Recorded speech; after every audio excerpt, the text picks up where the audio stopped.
Friends, welcome to Top 7 Tamil. இந்த வீடியோவில் வந்து 6th ஸ்டாண்டர்ட் மேக்ஸில் சுற்றளவு மற்றும் பரப்பளவு டாப்பிக்கில் இருக்க கணக்கு தான் வந்து பார்க்க போகிறோம். ஸோ இதோட வந்து 6th ஸ்டாண்டர்ட் வந்து கம்ப்ளீட் ஆகுது. ஸோ எல்லா டாப்பிக்குமே கவர் பண்ணியாச்சு. வீடியோக்குரிய லிங்க் வந்து டிஸ்கிரிப்ஷனில் இருக்குது, வேணுன்றவங்க செக் பண்ணிக்கோங்க. ஓகேங்களா? இன்றைக்கி நம்ம பார்க்க போகிறது சுற்றளவு பரப்பளவு. ஃபஸ்ட்டு ஃபார்முலா வந்து பார்த்துக்கலாம். செவ்வகத்தினுடைய சுற்றளவு ஃபார்முலா பார்த்தீங்கன்னா 2 × L+V, சதுரத்தின் சுற்றளவு 4A சென்டிமீட்டர், முக்கோணத்தின் சுற்றளவு A+B+C, அதாவது முக்கோணத்திற்கு வந்து 3 பக்கங்கள், அந்த 3 பக்கங்களின் கூடுதல் தான் வந்து முக்கோணத்தினுடைய சுற்றளவு. செவ்வகத்தினுடைய சுற்றளவு வந்து L × B, சதுரத்தின் பரப்பளவு A², முக்கோணத்தின் பரப்பளவு 1/2 × B × H சதுர அலகு. கணக்கு பார்க்கலாம். கரும்பலகையின் சுற்றளவு 6 மீட்டர் எனில் அதன் நீளம் காண்க அப்படின்னு வந்து கேட்டிருக்காங்க. ஸோ கரும்பலகை அப்படின்றது பிளாக் போர்டு. ஓகேங்களா? ஸோ பிளாக் போர்டு வந்து எந்த வடிவில் வந்து இருக்கும் அப்படின்னா கண்டிப்பாக வந்து அது செவ்வக வடிவில் தான் இருக்கும். ஓகேங்களா? ஸோ அதை ப்ரூவ் பண்ணுற மாதிரி நம்மளுக்கு கொஸ்டினில் வந்து நீளம் வந்து கேட்டிருக்காங்க. ஸோ செவ்வகத்துக்கு தான் நீளம் அகலம் இருக்கும். அப்போ நம்ம என்ன கண்டுபிடிக்கணும்னா செவ்வகத்தினுடைய நீளம் வச்சு கண்டுபிடிக்கணும் ஃபார்முலா வச்சு. ஃபஸ்ட்டு என்ன கொடுத்துருக்காங்கன்னா கரும்பலகையின் சுற்றளவு கொடுத்துருக்காங்க. ஸோ செவ்வகத்தின் சுற்றளவு வந்து 6 மீட்டர் அப்படின்னு வந்து நம்ம எடுத்துக்கிறோம். ஸோ அகலம் வந்து 1 மீட்டர் அப்படின்னு வந்து கொடுத்துருக்காங்க. ஓகேங்களா? இப்போ ஃபார்முலா என்ன, சுற்றளவு ஃபார்முலா என்ன படித்தோம், 2 × L+B அப்படின்னு படித்தோம். அது சுற்றளவு வந்து நம்ம என்ன கொடுத்துருக்காங்க, 6 மீட்டர் கொடுத்துருக்காங்க. ஸோ ஃபார்முலாவையும் கணக்கில் கொடுத்துருக்க சுற்றளவு மதிப்பையும் வந்து நம்ம சமப்படுத்துகிறோம். அதுக்கடுத்து என்ன பண்ணணும் அப்படின்னா 2 × L+, அகலம் வந்து நமக்கு என்ன கொடுத்துருக்காங்க, 1 மீட்டர் கொடுத்துருக்காங்க. பீனா அகலம், எல்னா வந்து நீளம். தெரியாதவங்க தெரிஞ்சுக்கோங்க. ஸோ பி வந்து நமக்கு அகலம் வந்து 1 மீட்டர் கொடுத்துருக்காங்க, = 6. ஸோ நம்ம வந்து நீளம் தான் கண்டுபிடிக்கணும். ஸோ எல்லாம் இந்த சைடு வச்சுட்டு மீதி நம்பர் எல்லாமே ரைட் சைடு வந்து கொண்டு வந்துடுங்க.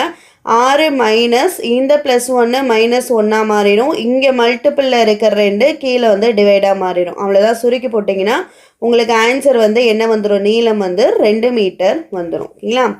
ஸோ ரெண்டாவது கணக்கு. ஒரு சதுர வடிவிலான தபால் வில்லையின் சுற்றளவு 8 சென்டிமீட்டர் எனில் அதன் பக்க அளவு காண்க அப்படின்னு வந்து கேட்டிருக்காங்க. ஸோ அவங்களே வந்து சதுரம் அப்படின்னு கொடுத்துருக்காங்க. அப்போ சதுரத்தினுடைய சுற்றளவு எவ்வளோ கொடுத்துருக்காங்க அப்படின்னா 8 சென்டிமீட்டர் வந்து கொடுத்துருக்காங்க. என்ன கேட்டிருக்காங்கன்னா பக்கம் கேட்டிருக்காங்க. சதுரத்தின் சுற்றளவு ஃபார்முலா என்ன அப்படின்னா 4 பக்கங்களின் கூடுதல் தான் வந்து சதுரத்தினுடைய சுற்றளவு 4A. ஓகேங்களா? ஸோ 4A = 8 நமக்கு கொடுத்துருக்காங்க. ஸோ அந்த ஃபார்முலாவையும் சுற்றளவு கொடுத்துருக்க மதிப்பையும் சமப்படுத்தி நம்ம ஏ வந்து கண்டுபிடிக்கிறோம். ஏ தான் நமக்கு வேணும். ஸோ ஏவை வச்சுட்டு 4 இந்த சைடு கொண்டு போகிறோம். அடிச்சு போட்டோன்னா 1 4 4, 2 4 8. அப்போ ஏ = 2 அப்படின்றது வந்துடுது. இந்த 2 என்ன அப்படின்னா சதுரத்தினுடைய பக்களவு. ஸோ சதுரத்தின் சுற்றளவு வந்து 8. ஸோ இதே வந்து செக் பண்ணிக்கிறதுக்கு 4 × 2ன்னு போட்டிங்கன்னா உங்களுக்கு 8 சென்டிமீட்டர் வந்து வந்துடும். ஓகேங்களா? ஸோ ஆன்சர் வந்து 2 சென்டிமீட்டர். மூணாவது கணக்கு. ஒரு சமபக்க முக்கோணத்தின் சுற்றளவு 129 சென்டிமீட்டர் எனில் அதன் ஒரு பக்க அளவை காண்க அப்படின்னு வந்து கேட்டிருக்காங்க. இப்போ முக்கோணம் இருக்குது அப்படின்னா முக்கோணத்திற்கு வந்து எத்தனை பக்கங்கள் இருக்குது அப்படின்னா 3 பக்கங்கள் வந்து இருக்குது. சமபக்க முக்கோணம் அப்படின்னா இந்த 3 பக்கங்களுமே எப்படி இருக்கும் அப்படின்னா சமமாக இருக்கும். ஃபார் எக்ஸாம்பிள் இந்த சைடு 5 இருந்ததுன்னா இந்த பக்கமும் 5 இருக்கும், இந்த பக்கமும் 5 இருக்கும். ஓகேங்களா? இதுதான் வந்து சமபக்க முக்கோணம். இப்போ என்ன கொடுத்துருக்காங்கன்னா சமபக்க முக்கோணத்தினுடைய சுற்றளவு வந்து கொடுத்துருக்காங்க. சுற்றளவு அப்படின்றது ஃபுல்லாக எல்லாத்தையுடைய கூடுதல் தான் வந்து சுற்றளவு, எல்லா பக்கங்களின் கூடுதல் தான் சுற்றளவு. அப்போ A+A+A சென்டிமீட்டர் என்ன கொடுத்துருக்காங்க, 129 வந்து கொடுத்துருக்காங்க. முக்கோணத்தின் பக்கம் 3A கூட 3A = 129. ஏன் நமக்கு பக்க அளவு தான் வேணும். ஸோ ஏன் இந்த சைடு வச்சுட்டு மீதியை ரைட் சைடு கொண்டு போய் கேன்சல் பண்ணி போட்டோன்னா 43 அப்படின்றது நம்மளுக்கு ஆன்சராக வரும். ஓகேங்களா? ஸோ முக்கோணத்தினுடைய பக்க அளவு வந்து 43. ஸோ செக் பண்ணிக்கிறதுக்கு 43 3 தடவை வந்து போட்டிங்கன்னா உங்களுக்கு என்ன வரும் அப்படின்னா 129 வந்துடும். ஓகேங்களா? செக் பண்ணிக்கலாம். டைம் இருந்தால் செக் பண்ணிக்கோங்க, ஆன்சர் கரெக்டான. நாலாவது கொஸ்டின். 12 மீட்டர் பக்க அளவுடைய ஒரு சதுர வடிவிலான வீட்டு மனைக்கு வேலி அமைக்க மீட்டருக்கு 15 ரூபாய் 15 ஆகும் எனில் செலவை காண்க அப்படின்னு கேட்டிருக்காங்க. ஓகேங்களா? ஸோ என்ன அமைக்கிறாங்கன்னா வேலி வந்து அமைக்கிறாங்க. வேலி அப்படின்றது இப்போ வந்து எப்படி போடுவாங்க, இது வந்து சதுரம் கொடுத்துருக்காங்க, சதுரம் வச்சே சொல்கிறேன், இதான் வந்து சதுரம். ஓகேங்களா? ஸோ சதுரத்திற்கு வேலி எப்படி போடுவாங்கன்னா, இந்த வெளிப்புறத்து வழியாக சுற்றிக்கு வந்து வேலி போடுவாங்க. இப்போ சுற்றி போடும்போது அங்கே வந்து என்ன கண்டுபிடிக்கணும்னா சுற்றளவு வந்து கண்டுபிடிக்கணும். ஓகேங்களா? வேலி அமைக்க அப்படின்னா வேலி எப்படி போடுவாங்க, காம்பவுண்ட் எப்படி போடுவாங்க, சுற்றி தான் போடுவாங்க. அப்போ சுற்றளவு. பரப்பளவுனா அந்த பூசப்பட்ட இடம் அந்த மாதிரி கேட்டாங்கன்னா தான் வந்து இதுக்குள்ளே இருக்க அளவு கேட்டாங்கன்னா தான் வந்து பரப்பளவு வந்து நம்ம கண்டுபிடிக்கணும். வேலி அமைக்க அப்படின்னு கேட்டால் சுற்றளவு வந்து கண்டுபிடிக்கணும். இல்லைங்களா? வீட்டு மனையினுடைய ஒரு பக்கம் வந்து எவ்வளோ கொடுத்துருக்காங்கன்னா 12 மீட்டர் கொடுத்துருக்காங்க. சதுரம் கொடுத்துட்டாங்க. ஸோ சதுரத்தினுடைய சுற்றளவு ஃபார்முலா வந்து 4a. அப்போ 4 × 12 போட்டோன்னா 48 மீட்டர் வந்துடுது. ஓகேங்களா? இந்த சதுரத்தினுடைய இந்த பின்னாடி இருக்க மொத்த அளவு எவ்வளோ வருது அப்படின்னா 48 மீட்டர் வருது. ஸோ இப்போ இது ஃபுல்லாக வந்து வேலி அமைக்க ஒரு சதுர மீட்டருக்கு 15 ரூபாய் ஆகுது அப்படின்னா, அப்போ இந்த ஃபுல்லாக அமைக்கணும் அப்படின்னா 48 × 15 போடும்போது 720 ரூபாய் ஆகும். ஸோ ஆன்சர் வந்து 720 ரூபாய். கணக்கில் சுற்றளவு கண்டுபிடிக்கணுமா பரப்பளவு கண்டுபிடிக்கணுமான்னு நீங்கள் கண்டுபிடிச்சிட்டிங்க அப்படின்னாலே பாதி கணக்கு வந்து முடிஞ்சிருச்சு. ஓகேங்களா? ஸோ தெரிஞ்சுக்கிட்டு இனிமேல் வர சமம் வந்து கரெக்டாக செஞ்சுருங்க. ஸோ அடுத்த 5வது கணக்கு, கீழ்கண்ட வடிவத்தினுடைய சுற்றளவு மற்றும் பரப்பளவை காண்க அப்படின்னு வந்து கொடுத்துருக்காங்க. ஒரு பிக்சர் வந்து கொடுத்துருக்காங்க. ஸோ அது பார்த்தீங்கன்னா எல் ஷேப்பில் வந்து இருக்குது. ஓகேங்களா? இதனுடைய சில அளவுகள் வந்து கொடுத்துருக்காங்க. என்ன கொஸ்டினை கேட்டிருக்காங்கன்னா சுற்றளவும் கேட்டிருக்காங்க, பரப்பளவும் கேட்டிருக்காங்க. எப்படி கண்டுபிடிக்கிறதுன்னு பார்க்கலாம்.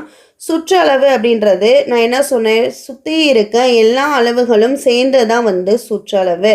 அப்போ இங்கே என்னென்ன இருக்குது, 28 இருக்குது, 7 இருக்குது, 21 இருக்குது, இன்னொரு 21 இருக்குது, 7 இருக்குது, 28 இருக்குது. இது எல்லாத்தையுமே கூட்டி வர மதிப்பு தான் வந்து 112. இதுதான் இந்த படத்தினுடைய சுற்றளவு. ஓகேங்களா? ஸோ அடுத்தது பரப்பளவு வந்து கேட்டிருக்காங்க. ஸோ இது வந்து செவ்வக வடிவில் தான் இருக்குது. இப்போ சதுரம்னா எல்லா பக்கமும் சமமாக இருக்கும், செவ்வகம்னா நீளம் அகலம் வந்து இருக்கும், எதிரெதிர் பக்கங்கள் சமமாக இருக்கும், எல்லாத்துக்குமே தெரிஞ்சது. ஸோ செவ்வகத்தினுடைய பரப்பளவு ஃபார்முலா என்ன அப்படின்னா எல் × பி. ஓகேங்களா? ஸோ ஃபஸ்ட்டு இது வந்து எடுத்துக்கோங்க. ஓகேங்களா? ஸோ இந்த செவ்வகத்தை வந்து எடுத்துக்கிட்டிங்கன்னா இதனுடைய அகலம் என்ன அப்படின்னா 7 சென்டிமீட்டர். இதனுடைய உயரம் என்ன அப்படின்னு சொல்லி பார்த்தீங்கன்னா, நீளம் என்ன அப்படின்னு சொல்லி பார்த்தீங்கன்னா 28 சென்டிமீட்டர். ஸோ 28 × 7 வந்து 196. ஓகேங்களா? ஸோ இந்த சைடு இருக்க அளவு வந்து பார்க்கக்கூடாது. இந்த சைடு இருக்க அளவு வந்து இதிலிருந்து இது வரைக்கும் உண்டான அளவு இந்த 21. ஸோ இந்த செவ்வகத்தை பார்க்கும்போது இந்த லைன் வந்து பார்க்கணும். 28 வந்து நீளம் இருக்குது, 7 வந்து அகலம் இருக்குது. ஸோ பரப்பளவு கண்டுபிடிக்கும் போது 196 சென்டிமீட்டர் ஸ்கொயர் வருது. ஓகேங்களா? ஸோ அடுத்து பார்த்தீங்கன்னா இந்த செவ்வகத்திற்கான சுற்றளவு வந்து கண்டுபிடிக்கணும். சரி, பரப்பளவு வந்து கண்டுபிடிக்கணும். பரப்பளவு கண்டுபிடிக்கும் போது என்ன அப்படின்னா 21 × 7. இந்த 28 எடுத்துடக்கூடாது. இந்த 28 அளவு வந்து இது ஃபுல்லாக தான் வந்து 28. ஓகேங்களா? ஸோ இது ஃபுல்லாக கண்டுபிடிக்க தேவையில்லை, நம்ம இந்த பகுதி மட்டும்தான் வந்து கண்டுபிடிக்கிறோம். ஓகேங்களா? அப்போ வந்து 21 வந்து நீளம், 7 வந்து அகலம்.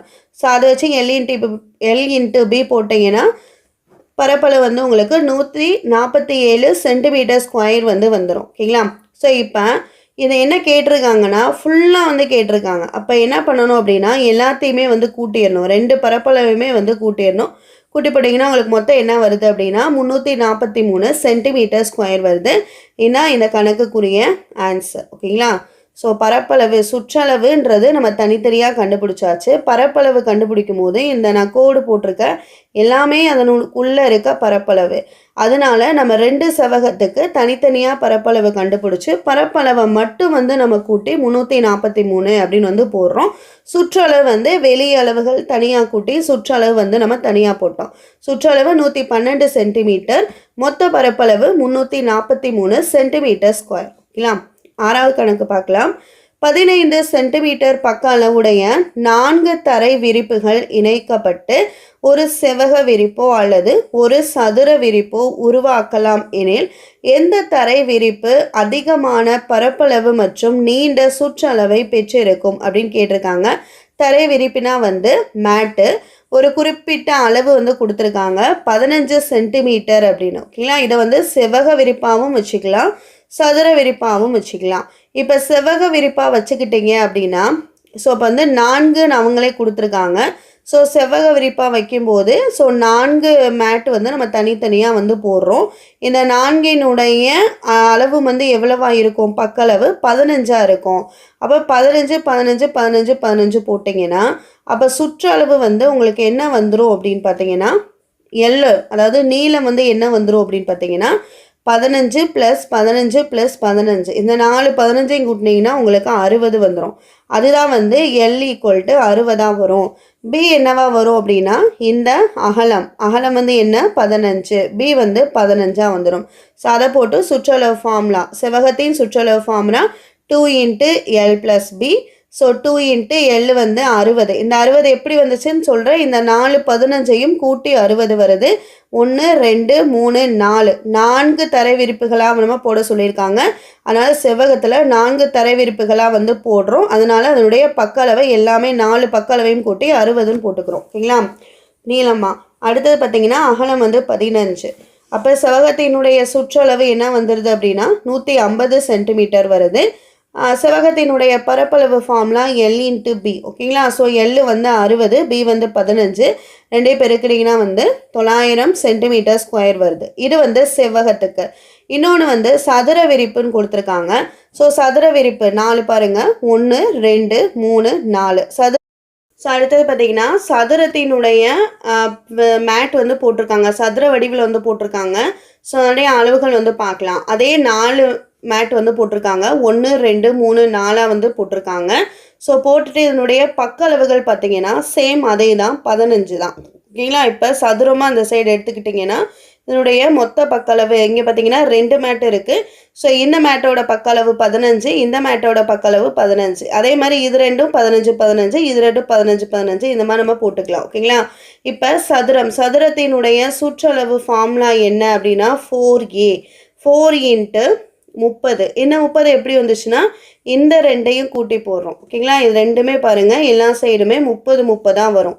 அதனால தான் வந்து நம்ம வந்து 30 போட்டுக்கிறோம். அப்போ 4 30 பெருக்குனீங்கன்னா 120 வரும். சதுரத்தினுடைய பரப்பளவு ஃபார்முலா என்ன அப்படின்னு சொல்லி பார்த்தீங்கன்னா A². ஏன்னா 15. ஸோ 15 வந்து ஸ்கொயர் பண்ணி போடும்போது 15 இல்லை, இந்த இது ஃபுல்லாக எடுத்துக்கோங்க. 15 + 15. ஓகேங்களா? ஒரு பக்கத்தினுடைய அளவு. அப்போ 15 + 15 30. 30 ஸ்கொயர் பண்ணும்போது 900 சென்டிமீட்டர் ஸ்கொயர். என்ன கேட்டிருக்காங்கன்னா எது வந்து அதிகமான பரப்பளவு மற்றும் நீண்ட சுற்றளவை பெற்றிருக்கும் கேட்டிருக்காங்க. ஸோ செவ்வகத்துக்கு 150 சுற்றளவு, பரப்பளவு 900. சதுரத்துக்கு பார்த்தீங்கன்னா 120 வந்து சுற்றளவு, 900 வந்து பரப்பளவு. அப்போ எது வந்து அதிகமாக இருக்குது அப்படின்னு பார்த்தீங்கன்னா செவ்வகம் தான். ஸோ ஆன்சர் வந்து செவ்வகம். ஓகேங்களா? ஸோ அடுத்த கணக்கு பார்க்கலாம். பின்வரும் வடிவங்களின் சுற்றளவு மற்றும் பரப்பளவு வந்து காண்க. ஸோ வடிவம் வந்து கொடுத்துருக்காங்க. இந்த வடிவம் எப்படி இருக்குது நான் தனியாக அரைஞ்சு காமிக்கிறேன் பாருங்கள். ப்ளஸ் மாதிரி வந்து இருக்குது. ஓகேங்களா? இதான் இந்த வடிவம். இந்த வடிவத்தினுடைய சுற்றளவும் பரப்பளவும் வந்து கண்டுபிடிக்க சொல்லியிருக்காங்க. ஸோ பார்க்கும்போதே எல்லா பக்கமுமே வந்து சம வடிவத்தில் வந்து இருக்கும். ஓகேங்களா? ஸோ இந்த மாதிரி நான் வரைஞ்சது இப்படி கிராஸாக வரைஞ்சிருக்கேன். சம வடிவத்தில் வந்து இருக்கும். ஸோ சம பக்கமுடைய ஒழுங்கு வடிவத்தின் சுற்றளவு என்பது பக்கங்களின் எண்ணிக்கை × ஒரு பக்கத்தின் அளவு அப்படின்னு அர்த்தம். அதாவது எல்லா பக்கமுமே வந்து இருக்குது. மொத்தம் எத்தனை பக்கங்கள் வந்து இருக்கோ ஸோ அதோட வந்து நம்ம 4 வந்து பெருக்கி போடுவோம். ஏன்னா 4A தான் வந்து சதுரத்தினுடைய சுற்றளவு. ஓகேங்களா? ஸோ இதை வந்து கிராஸ் பண்ணி இந்த மாதிரி பார்த்தீங்கன்னா ஸோ அதான் இங்கே போட்டு போய் கிராஸ் பண்ணி பார்த்தீங்கன்னா இது என்ன ஷேப்பில் இருக்குன்னா சதுரம். ஓகேங்களா? ஸோ அப்போ 12 அப்படின்றது எப்படி வந்துச்சுன்னா 1 2 3 4 5 6 7 8 9 10 11 12 12 பக்கங்கள் இருக்கனால 12 × 4ன்னு போட்டு 48 சென்டிமீட்டர் சுற்றளவு. சதுரத்தினுடைய பரப்பளவு என்ன அப்படின்னு சொல்லி பார்த்தீங்கன்னா A². இங்கே பார்த்தீங்கன்னா சதுரம் மொத்தம் எத்தனை இருக்குது? 1 2 3 4 5 சதுரம் இருக்குது. அதனால் 5 × A² போட்டு 5 × A வந்து எத்தனை பக்கத்தின் அளவு என்ன அப்படின்னு நம்ம முதல் கண்டுபிடிச்சோம். 4 நம்ம கணக்கில் வந்து கொடுத்துருக்காங்க. ஓகேங்களா? ஸோ அதை வந்து 4 ஸ்கொயர் போடும்போது 16. ஸோ 5 × 16 வந்து 80 சென்டிமீட்டர் ஸ்கொயர். ஓகேங்களா? ஸோ இதில் வந்து சுற்றளவு என்ன கண்டுபிடிச்சோன்னா 48 சென்டிமீட்டர் கண்டுபிடிச்சோம். பரப்பளவு வந்து 80 சென்டிமீட்டர் ஸ்கொயர். அடுத்த கணக்கு 6 அடி 8 அடி மற்றும் 10 அடி பக்க அளவு உள்ள செங்கோண முக்கோணத்தின் சுற்றளவு மற்றும் பரப்பளவு காண்க. ஸோ செங்கோண முக்கோணத்தினுடைய சுற்றளவு ஃபார்முலா வந்து a + b + c. செங்கோண முக்கோணம் இந்த ஷேப்பில் தான் இருக்கும். ஓகேங்களா? ஸோ இது a + b + cனா மூணும் வெவ்வேறு அளவுகள்ன்றனால மூணையும் நம்ம கூட்டி என்ன 24 அடி அப்படி நம்ம போட்டுரும். ஸோ செங்கோண முக்கோணத்தின் பரப்பளவு ஃபார்முலா 1/2 × b × h. 1/2 × b அப்படின்றத இந்த அடிப்பக்கம் எடுத்துக்கிறோம் 8. அதே மாதிரி h அப்படின்றது உயரம் 6 எடுத்துக்கிறோம். ஓகேங்களா? ஸோ அடிச்சு போட்டிங்கன்னா 24 சதுர சென்டிமீட்டர் ரெண்டுமே வந்து சமமாக இருக்கும். ஓகேங்களா? ஸோ அடுத்தது 9வது கொஸ்டின் 2 சென்டிமீட்டர் பக்க அளவுள்ள சதுரத்தை 15 சென்டிமீட்டர் நீளமும் 10 சென்டிமீட்டர் அகலமும் கொண்ட செவ்வகத்துடன் இணைக்கப்படுகிறது எனில் அக்கூட்டு வடிவத்தினுடைய சுற்றளவை காண்க அப்படின்னு வந்து கேட்டிருக்காங்க.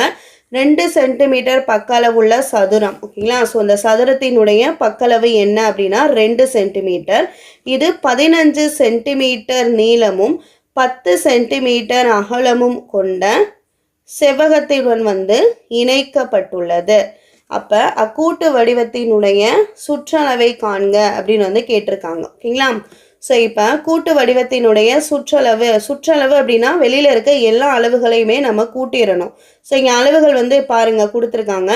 ஸோ இங்கே வந்து 2 சதுரத்தினுடைய பக்கல் வந்து 2 சென்டிமீட்டர். ஸோ இங்கே 2னா இங்கேயும் 2, இங்கேயும் 2, இங்கேயும் 2. ஓகேங்களா? அகலம் வந்து 10 சென்டிமீட்டர். அதே மாதிரி செவ்வகத்தினுடைய நீளம் வந்து 15 சென்டிமீட்டர். ஓகேங்களா? இந்த 13 எப்படி வந்துச்சு அப்படின்னா இது ஃபுல்லாக வந்து 15. ஓகேங்களா? ஸோ இங்கே 2 இருக்கனால இந்த பகுதி மட்டும் நம்ம எடுக்கும்போது 15 - 2 13 இந்த நம்பர் வந்து வந்துடும். ஓகேங்களா? அந்த நம்பர்லாம் போட்டுட்டு இப்போ எல்லாத்தையுமே நம்ம வந்து கூட்டிடணும். இங்கேருந்து ஸ்டார்ட் பண்ணுங்கள். 10 + 15 + 10 2 2 2 2 13 எல்லாத்தையும் கூட்டினீங்கன்னா 54 சென்டிமீட்டர் வரும். ஓகேங்களா? சிம்பிளான கணக்கு. எப்படி செய்கிறதுன்னு தெரிஞ்சுக்கிட்டிங்கன்னா ஈஸியாக செஞ்சிடலாம். இந்த 13 எப்படி வந்துச்சு அப்படின்றத தெரிஞ்சுக்கோங்க. ஃபுல்லாக வந்து 15. ஸோ இங்கே 2 இருக்கனால 2 கழிச்சு நம்ம 13ன்னு போட்டோம். ஓகேங்களா? ஆன்சர் 54 சென்டிமீட்டர் எல்லா பக்கத்தையும் கூட்டும்போது. 10வது கணக்கு ஒரு துண்டு கம்பியின் நீளம் 36 சென்டிமீட்டர். அக்கம்பியை கீழ்காணும் வடிவங்களாக உருவாக்கினால் ஒவ்வொரு பக்கத்தினுடைய நீளம் என்னவாக இருக்கும்? சதுரம் ஒரு சமபக்க முக்கோணம் கொடுத்துருக்காங்க. சதுரத்தினுடைய பக்கங்கள் 4, கம்பியின் நீளம் 36. அப்போ 36 நீளமுள்ள கம்பியை சதுரமாக மாற்றும் போது என்ன வந்து வடிவங்களாக கிடைக்கும்? ஒவ்வொரு பக்கத்தினுடைய நீளம் என்ன அப்படின்னு வந்து கேட்டிருக்காங்க. 36/4 அடிச்சு போட்டிங்கன்னா 9 வரும். ஓகேங்களா? ஸோ நீளம் வந்து 9ஆக இருக்கும். சமபக்க முக்கோணத்தினுடைய பக்கங்கள் வந்து 3. அப்போ 36/3 அடிச்சு போட்டிங்கன்னா 12. ஓகேங்களா? சதுரத்திற்கு 9 சென்டிமீட்டர் நீளம், முக்கோணத்திற்கு வந்து 12 சென்டிமீட்டர் நீளமும் வந்து வரும். ஓகேங்களா? செக் பண்ணிக்கிறதுக்கு என்ன அப்படின்னா 9 4ஆல் பெருக்குனீங்கன்னா 36 வருது. ஓகேங்களா? ஸோ அதே மாதிரி இந்த பக்கங்களோட பெருக்கி பார்த்துடணும். அதே மாதிரி முக்கோணத்துக்கு 3 பக்கங்கள் இருக்குது. ஸோ பெருக்கி பார்த்தீங்கன்னா 16 வந்துடும். ஓகே, டைம் இருந்தால் செக் பண்ணிக்கோங்க. 11வது கணக்கு 40 சென்டிமீட்டர் பக்க அளவுள்ள ஒரு சமபக்க முக்கோணத்தின் ஒரு முனையில் இருந்து 6 சென்டிமீட்டர் பக்க அளவுள்ள ஒரு சமபக்க முக்கோணம் நீக்கப்படுகிறது எனில் மீதியுள்ள பகுதியின் சுற்றளவு என்னன்னு கேட்டிருக்காங்க. ஃபஸ்ட்டு வந்து ஒரு முக்கோணம் வந்து இருக்குது. ஓகேங்களா? இந்த முக்கோணத்தினுடைய பக்க அளவுகள் வந்து 40 சென்டிமீட்டர். எல்லாமே ஃபஸ்ட்டு வந்து எவ்வளோ இருந்ததுன்னா 40 சென்டிமீட்டராக இருந்தது. இது என்ன பண்ணியிருக்காங்கன்னா 6 சென்டிமீட்டர் அளவுள்ள ஒரு சின்ன முக்கோணத்தை வந்து மேல் பகுதியில் வந்து வெட்டி எடுத்துடுறாங்க. அப்போ வெட்டி எடுக்கும் போது இந்த 40லேருந்து 6 கழிச்சிங்கன்னா 34 வந்துடும். அதே மாதிரி இங்கே 40 இருக்குது. 40லேருந்து 6 கழிச்சிங்கன்னா 34. இந்த 40 அப்படியே இருக்கும். இதுதான் இப்போ இந்த முக்கோணத்தினுடைய அளவுகள். ஓகேங்களா? ஸோ இப்போ என்ன கேட்டிருக்காங்கன்னா மீதியுள்ள பகுதியினுடைய சுற்றளவு கேட்டிருக்காங்க. இப்போ மீதியுள்ள பகுதியின் சுற்றளவு என்ன? 34 + 40 + 34 ப்ளஸ் வந்து என்ன 6. இந்த 6 எப்படி வந்துச்சு அப்படின்னா இந்த 6 சென்டிமீட்டர் சம பக்கமாக வெட்டியிருக்காங்க. அப்போ கீழே 6, இந்த சைடு 6, இந்த சைடு 6. அப்போ இந்த 6 சென்டிமீட்டர் பக்க அளவுள்ள முக்கோணம் வந்து தனியாக வெட்டி எடுக்கும்போது இந்த மேல் பாதியாக இருக்க பகுதியினுடைய பக்க அளவு 6 சென்டிமீட்டராக இருக்கும். ஓகேங்களா? ஸோ எல்லா பகுதியுமே கூட்டி போட்டிங்கன்னா நம்மளுக்கு ஆன்சர் வந்து என்ன வருதுன்னா 114 சென்டிமீட்டர் வருது. இதுதான் வந்து இந்த மீதி உள்ள பகுதியினுடைய சுற்றளவு. 12வது கொஸ்டின் ஒரு தோட்டம் 5 மீட்டர் பக்க அளவுடைய சதுர வடிவில் உள்ளது. ஒவ்வொரு பக்கமும் 2 சுற்றுகள் கம்பியால் வேலி அமைக்க வேண்டும். மீட்டருக்கு ரூபாய் 10 வீதம் தோட்டத்திற்கு வேலி அமைக்க தேவைப்படும் தொகையினை காண்க அப்படின்னு கேட்டிருக்காங்க. சதுரத்தினுடைய பக்களவு ஏ என்ன கொடுத்துருக்காங்கன்னா 4 மீட்டர் கொடுத்துருக்காங்க. சுற்றளவு ஃபார்முலா 4a 4 × 5 சாரி மேலே வந்து 5 வரும். ஓகேங்களா? ஸோ 4 × 5 வந்து 20. சதுரத்தினுடைய சுற்றளவு வந்து 20. ஏன் சுற்றளவு கண்டுபிடிச்சோன்னா உங்களுக்கு புரியுதா? வேலி அப்படின்னு வந்து சொல்லியிருக்காங்க. ஸோ சுற்றி தான் வேலி போடுவாங்க, அதனால் சுற்றளவும் கண்டுபிடிக்கிறோம். இருமுறை வந்து கம்பி சுற்றுகள் வந்து சுற்றுறாங்க. ஸோ ஒரு முறை வந்து கம்பி சுற்றுகள் வந்து அந்த சதுரத்திற்கு சுற்றும் போது 20 அப்படின்னா, ஸோ இருமுறை அப்படின்னும் போது 20 + 20 வரும். அதனால் 40 கம்பி சுற்றுகள் அப்படின்னு வந்து நம்ம போட்டுக்கிறோம். ஸோ ஒரு மீட்டருக்கு வந்து 10 ரூபாய் வீதம் செலவு அப்படின்னா, இந்த 40 சுற்றுகள் இதற்கு எவ்வளோ செலவாகும்னா 10 × 40 × 400. ஆன்சர் வந்து 400 ரூபாய், சாரி சென்டிமீட்டர், 400 ரூபாய் வந்து ஆகும். ஓகேங்களா? சுற்றி வேலி அமைக்க அப்படின்னாலே சுற்றளவு கண்டுபிடிக்கணும். ஸோ அந்த காசை கண்டுபிடிக்கிறது ஈஸி தான். ஒரு சதுர மீட்டருக்கு 10 ரூபானா அப்போ நம்ம கண்டுபிடிச்சிருக்க அந்த மீட்டருக்கு எவ்வளோன்னு கண்டுபிடிக்கணும், அவ்வளோதான். பரப்பளவுனா சதுர மீட்டர்னு கொடுத்துருப்பாங்க, சுற்றளவுனா மீட்டர்னு கொடுத்துருப்பாங்க. அதை வச்சு கூட நம்ம கண்டுபிடிச்சிக்கலாம். 13வது கொஸ்டின். ஒரு செவகத்தின் நீளம் 40 சென்டிமீட்டர், அகலம் 20 சென்டிமீட்டர் எனில் அச்செவகத்தில் இருந்து எத்தனை 10 சென்டிமீட்டர் பக்க அளவுள்ள சதுரங்களை வந்து உருவாக்க முடியும் அப்படின்னு சொல்லியிருக்காங்க. ஸோ ஃபஸ்ட்டு ஒரு பெரிய செவகம் வந்து வரைஞ்சிக்கோங்க. அதனுடைய நீளம் எவ்வளோனா 40 தான். ஓகேங்களா? ஸோ 40 இந்த 10 பிரித்து நம்ம வரைஞ்சிக்கிறோம். ஓகேங்களா? அகலம் வந்து எவ்வளோ கொடுத்துருக்காங்கன்னா 20 கொடுத்துருக்காங்க. ஃபஸ்ட்டு வந்து இந்த செவகம் வந்து வரைஞ்சிக்கோங்க. ஓகேங்களா? இந்த செவகம் வரைஞ்சிட்டு இது ஃபுல்லாக வந்து என்ன அளவா 40 தான். ஓகேங்களா? அடுத்து இது ஃபுல்லாக வந்து என்ன அளவுனா 20. இதான் நீளம் அகலம் கொடுத்துருக்காங்க. இதில் எத்தனை 10 சென்டிமீட்டர் பக்க அளவுள்ள சதுரங்களை உருவாக்க முடியும் அப்படின்னு கேட்டிருக்காங்க. ஸோ 40 வந்து 10 4 தடவை வந்து பிரிக்கலாம். அப்போ 10 10 10 10ன்னு போட்டோம். 20 வந்து 2 தடவை 10 பிரிக்கலாம். ஸோ 10 10ன்னு போட்டுட்டு இடையில கோடு போட்டால் மொத்தம் எத்தனை வந்து சதுரம் வருதுன்னா 8 சதுரம் வந்து வருது. எண்ணி போட்டிருக்க பாருங்க. 1 2 3 4 5 6 7 8 சதுரங்களை உருவாக்க முடியும். ஸோ ஆன்சர் வந்து 8. இதெல்லாம் சிம்பிளாக வந்து கண்டுபிடிச்சிடலாம். ஓகேங்களா? ஸோ அடுத்து 14வது கணக்கு. ஒரு செவகத்தின் நீளமானது அதன் அகலத்தை போல் 3 மடங்காகும். அதன் சுற்றளவு 64 சென்டிமீட்டர் ஆகும் எனில் செவகத்தினுடைய பக்கங்களை காண்க அப்படின்னு வந்து கேட்டிருக்காங்க. ஸோ செவகத்தினுடைய நீளமும் கொடுக்கல, அகலமும் கொடுக்கல, சுற்றளவு கொடுத்துருக்காங்க. ஸோ செவக சுற்றளவு ஃபார்முலா 2 × L + B = 64. ஓகேங்களா? நீளம் வந்து கொடுக்கல, ஆனால் நீளத்துக்கான ஹின்ஸ் வந்து கொடுத்துருக்காங்க. நீளம் வந்து எப்படி இருக்குன்னா அகலத்தை போல 3 மடங்கு இருக்கும். அகலம் வந்து நம்ம பின்னு எடுப்போம், அதனுடைய 3 மடங்காக இருக்கும் அப்படின்றது நம்ம ஒரு ஹின்ஸாக எடுத்துகிட்டு L = 3B அப்படின்னு போட்டுக்கிறோம். இப்போ ஃபார்முலா படி அப்ளை பண்ணுங்கள். 2 × இந்த 3B எப்படி வந்துச்சுன்னா L இருக்க இடத்துல L = 3B. ஓகேங்களா? ஸோ 3B, இந்த B அப்படியே போட்டுக்கிறோம் 64. ஸோ இந்த 2 3 வச்சு பெருக்குங்க, 6B 2B வரும். ஸோ = 64. ஸோ இது 2 கூட்டினீங்கன்னா 8B வரும், 64. ஸோ கேன்சல் பண்ணி போட்டிங்கன்னா பியோட வேல்யூ 8ன்னு வந்துடுது. ஓகேங்களா? ஸோ இப்போ நம்ம 3Bன்னு எடுத்துருக்குமே, L வந்து கண்டுபிடிக்கிறதுக்கு L வந்து 3Bன்னு எடுத்துருக்கோம். ஸோ L = 3 × B வந்து என்ன கண்டுபிடிச்சிருக்கோம் 8. அப்போ 24 வரும். ஸோ அதான் வந்து 24 நீளம் அப்படின்னு போட்டிருக்கோம். ஸோ ஆன்சர் வந்து நீளம் வந்து 24 சென்டிமீட்டர், அகலம் வந்து 8 சென்டிமீட்டர். ஓகேங்களா? ஸோ இதை இந்த ஃபார்முலாவில் அப்ளை பண்ணிங்கன்னா 64 வரும். செக் பண்ணி பாருங்கள். 2 × நீளம் என்ன கண்டுபிடிச்சிருக்கோம் 24 + அகலம் வந்து 8. ஓகேங்களா? ஸோ இப்போ 2 × 24யும் 8யும் கூட்டினீங்கன்னா 32 வரும். ஸோ 32 × 2 என்ன வரும் 64. ஆன்சர் சரியாக வந்துருதான், செக் பண்ணிக்கலாம் டைம் இருந்தால். ஓகேங்களா? ஸோ அவ்வளோதான். இந்த வீடியோவில் வந்து நம்ம 6th வந்து இந்த பரப்பளவு சுற்றளவு வந்து நம்ம பார்த்தோம். ஸோ இதோட வந்து பார்த்திங்கன்னா 6th வந்து கம்ப்ளீட் ஆகுது. மீதிலாம் ஓரலாக தான் இருக்குது. ஸோ 6th வந்து கம்ப்ளீட் பண்ணியாச்சு. அடுத்து பார்த்திங்கன்னா நம்ம 7th வந்து ஸ்டார்ட் பண்ண போகிறோம். ஸோ 7th இதே மாதிரி ஒவ்வொரு டாபிக் வைஸாக இருக்க சம்ஸ் வந்து தொடர்ந்து வந்து பார்க்கலாம். ஸோ இதுக்கு முன்னாடி கொடுத்துருக்க வீடியோஸ்குரிய லிங்க் வந்து டிஸ்கிரிப்ஷனில் இருக்குது. மேக்ஸ் டாபிக்ஸாக இருந்தாலும் நீங்கள் பார்த்துக்கலாம். தமிழ், இங்கிலீஷு, சயின்ஸு, சோசியல் எதாக இருந்தாலும் சேனலில் இருக்குது. செக் பண்ணி பார்த்துக்கோங்க. ஓகேங்களா? இந்த வீடியோ வாட்ச் பண்ணதுக்கு தேங்க்யூ.